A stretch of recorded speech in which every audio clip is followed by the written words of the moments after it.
Nimaga odamlarda pul yo'q? Chunki sotishni bilmaganligi uchun. Ko'pchilik insonlarimiz bor, yo'nta psixologda o'qigani bilan nima uchun o'qiyotganligini bilmasa foydasi yo'q. Instagramga kiryapmiz, reklama qo'yapmiz, 1 million prosmotr bo'lyapti, 2 million prosmotr bo'lyapti, lekin umuman foydasi yo'q. Uchinchisi mijozdan saqlab qolish. Ya'ni mijozlarni bitta ustozimiz zo'r gapi bor. Mijoz kutganidan ko'proq narsa bering. Ko'rmagan u bolaligida. O'shaning uchun sizga qolar ekanda mijoz sifatida. Demak, bu zo'r yordam berar ekan. Xohlaymizmi yo'qmi, bizni ko'proq ayollar kuzatadi, erkaklar ham kuzatadi. Shu ayollar holatida erlariga tavsiya qanday, nima deya olasiz? O'sha o'zini biznesini boshlashmi yoki daromadini oshirishmi yoki davlat ishida ishlashmi? Nima deya olasiz? Yaxshi, endi bir erkaklar uchun emas, ko'proq ayollarimiz uchun ham maslahat beramiz. Chunki bizada o'zi 90% ayollarimiz menda ham o'qiydi. Ya'ni o'sha shaxsiy brendini rivojlantirish va o'zini shaxsiy rivojlantirish bo'yicha va undan tashqari o'sha daromadini, sotuvlarni oshirish bo'yicha sizga o'xshagan psixologlar, o'qituvchilar, ingliz tili, rus tili misol uchun kurslar ochildi. Xuddi shunga o'xshagan. Endi erlarga maslahat berishlari uchun ham bitta narsa borki, shaxsiy brend hozirgi kunda juda muhim bo'ldi, ya'ni biznes egalari uchun. Misol uchun deylik, hozir SMM jamoasi bor, marketing jamoalari bor, zapus qiladigan jamoalar bo'ldi. Ularni hozir daromad, ya'ni nolda turgan odam ularga 2000, 3000 dollar pul berib o'zini shaxsiy brendini ko'tara olmasligi mumkin. Lekin men hozir shu bo'yicha o'zim ish olib boryapman, noldan cho'qqigacha. Ya'ni bir inson qanday qilib noldan cho'qqigacha chiqish kerak, ya'ni nimalarni boshlash kerak. Oddiygina misol Nigor opa, siz bilan birinchi ish boshlaganimizda ham telefon bilan syomka qilib, YouTube'larga qo'yib boshqa qilganmizda, hozirgi kunda inson birinchi o'rinda o'sha kichkina etapdan boshlash kerak.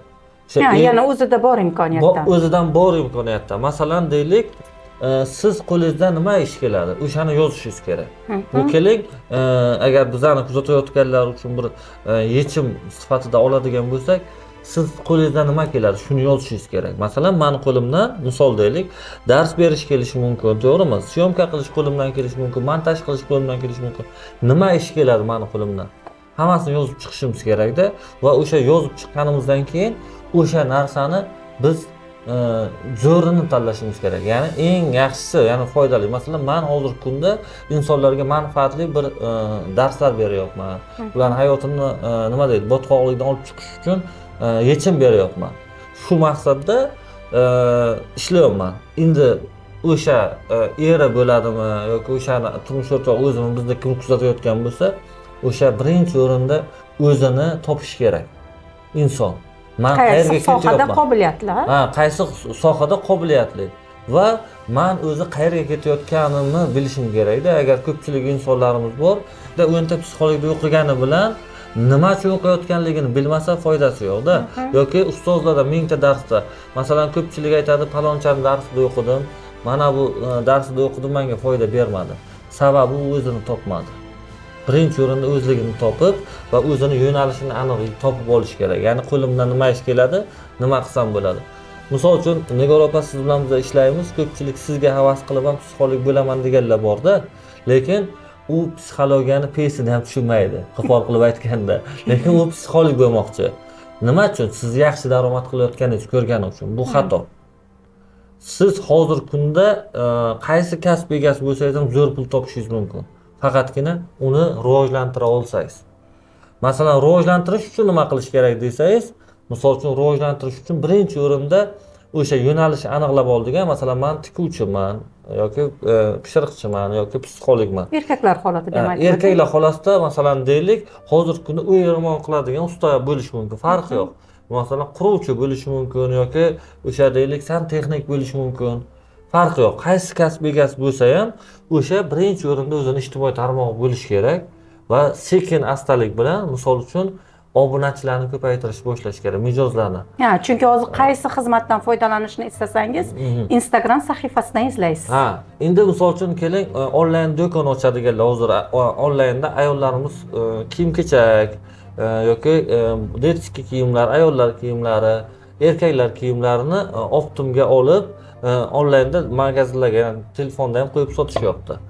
Keling, men asosiy biznes boshlashni xohlagan yoki biznes egalari uchun 4 ta qadam beraman. Birinchi qadam bu jalb qilish. Ya'ni inson o'zini biznesini rivojlantirish uchun birinchi o'rinda jalb qilishga e'tibor qaratish kerak. Ya'ni mijozlarni olib kelishga. Bu ijtimoiy tarmoq bo'lishi mumkin, bannerlar bo'lishi mumkin, reklama berish bo'lishi mumkin. Mana shu. Yoki o'zi haqida ma'lumot berish o'zi yaqinlariga. haqida yaqinlariga, misol uchun masalan deylik, omma oldida chiqib, o'zini mahsulotini targ'ibot ishlarini qilib borishi bu jalb qilish deydi. Ya'ni odamlarni jalb qildik. Endi ikkinchisi ishlash. Siz mijozga reklama berdingiz, masalan psixolog Nigora Hafizova deb reklamani berdikda, lekin siz dars o'tib beryapsiz. Darsingizda odamlar qoniqmasa, sizga eshitmasa, chiqib ketsa, ya'ni siz ular bilan ishlay olmasangiz, u sizni mahsulotingizni sotib olmaydi. Ya'ni siz to'g'ri ishlashni bilishingiz kerak.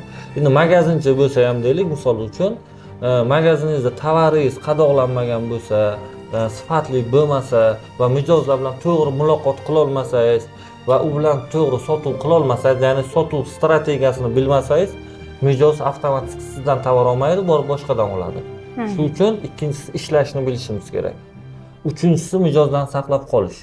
Ya'ni mijozlarni, bitta ustozimiz zo'r gapi bor, mijoz kutganidan ko'proq narsa bering. Ya'ni bu degani 1 soat konsultatsiya desa 2 soat konsultatsiya berish kerak emas. U bilan to'g'ri muloqot qilish kerak yoki unga qanaqadir vazifa berib qo'yishingiz yoki qanaqadir o'zingizga chorlashingiz. Demak, hozir qanaqadir aksiyalar ham shu holatda ekan. Yo'q, u aksiya boshqa narsa, u marketing u. Bu saqlab qolish degani bu ham marketing, lekin yo'q, mana masalan do'konga bordingiz, qanchadir summada mahsulot olganingizda qo'shimcha nimadir menda ko'p bo'ladi-da, qaytib yana o'sha yerdan borib olib kelaman. U balkim qimmatda olayotgandirman, lekin menga o'sha e'tibor, u mijoz saqlab qolish uchun sabab masalan ana korzinkaga kirsangiz, cashback beradi, karta beradi, 200 mingdan ko'p savdo qilganingizdan keyin sizga karta beradi-yu, o'sha kartaga sizni shotingiz tushib boradi.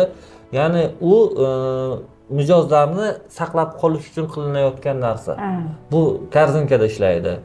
Lekin hamma biznesda ishlamaydi. Lekin ishlamaydi emas, ishlatishmaydi. Ishlatishmaydi. Misol uchun agar shuni ishlatishganda, mijozga g'amxo'rlik qilinganida, u qayta sizdan murojaat qilib mahsulotingizni sotib oladi.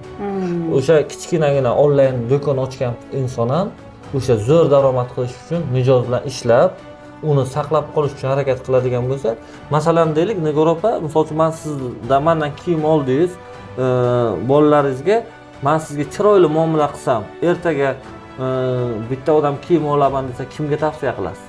Kimni tavsiya qilasiz? Sizni. Chunki chiroyli muomala qildim va siz bilan to'g'ri sotuv qildim va siz bilan to'g'ri ishladim. Keyingisi ish yerida ham mana psixologik holatda keldi, mana zo'r imkoniyatdan foydalansa bo'lar ekan. E'tibor, mana mijozga e'tibor deyapsiz, samimiylik deyapsiz, qo'shimcha yana nimadir g'amxo'rlik qilib berish. Bu ham o'sha bolalik travmasiga borib taqalar ekan-u, bittagina masalan o'sha mijozingizga kulib qaraysizmi, yaxshi gapirasizmi? U ko'rmagan-u bolaligida.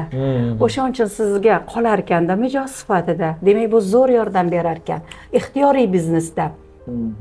Ixtiyoriy o'sha pul topishda muomala, e'tibor, g'amxo'rlik. Chunki bizni o'zimizda bu narsa yo'q-ku, kutamiz hammadan.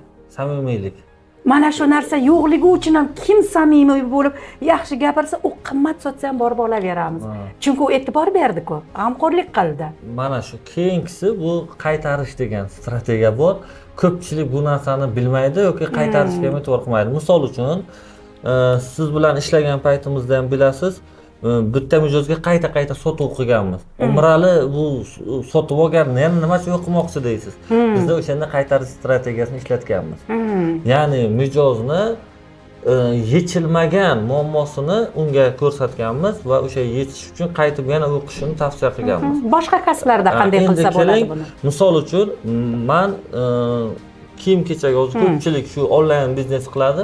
Doimiy siz onlaynda har oy masalan kontagi bor, unda masalan mijozlar kontagi bo'ladi hammada. Doimiy siz mendan kiyim olib turibsiz. Masalan, har oyda yoki haftada 2-3 marta kiyim olasiz mendan. Keyin siz yog' berib qoldingiz. 1 oy, 2 oy o'tdi, siz menga yozmayapsiz. Men uni sizni eslashim kerak bayramlarda yoki juma kunlari. Bunda yana e'tibor. Ya'ni e'tibor bo'ladi Qayg'urish. va sizni qaytarish uchun birinchi qadam tashlayapman. Keyin siz deysiz, shu odam bor edi, men shundan kiyim olar edim deysizda, siz o'zingiz harakat qilishni boshlaysiz, yana shundan kiyim olishni. Agar sizda qanaqadir muammo bo'lib qolgan bo'lsa o'sha paytda, keyin men yana sizga bog'lanishim kerak. Sizdan javob kelmaganidan keyin, Nigora opa, doimiy bizning mijozimiz edingiz. Nimadir bo'ldimi magazinimizdan yoki kiyimlarni olishingizda qanaqadir tushunmovchilik bo'lib qoldimi deganimda, siz aytishingiz mumkinki, Mirali, men sizlardan doim narsa olar edim. Bitta narsangizni ko'rdim, qimmat sotgan ekansiz. Men boshqa do'kondan buni arzon ko'rdim. Shuning uchun boshqa do'konga ketib qoldim. Men sizga o'sha paytda nima deyishim kerak? Qaytarishim kerak-da sizni. Yana chunki doimiy mijozim bo'lganligingiz uchun men sizga keling, undan ham arzonroq qilib beraman. Doimiy meni mijozimga aylaning, men sizga g'amxo'rlik qilaman deb, ya'ni uni olib kelib, ya'ni kamchilikni to'ldirib, o'zini pulida beraman deb, sizni yana qaytarib, yana joyiga keltirishim kerak. Bu juda ham muhim hozirgi kunda biznesda. Hamma bu biznesda bu tizimlarni ishlatmaydi. Faqat jalb qilishga e'tibor qaratamiz. Instagramga kiryapmiz, reklama qo'yamiz, 1 million prosmotr bo'lyapti, 2 million prosmotr bo'lyapti, lekin umuman foydasi yo'q. Nimaga? Chunki biz ishlay olmayapmiz.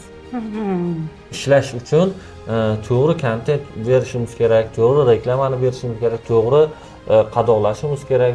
Har bitta jarayonni ko'rib chiqishimiz kerak. Mana shundagina bizani biznesdagi sotuvimiz oshadi. Nimaga odamlarda pul yo'q? Chunki sotishni bilmaganligi uchun.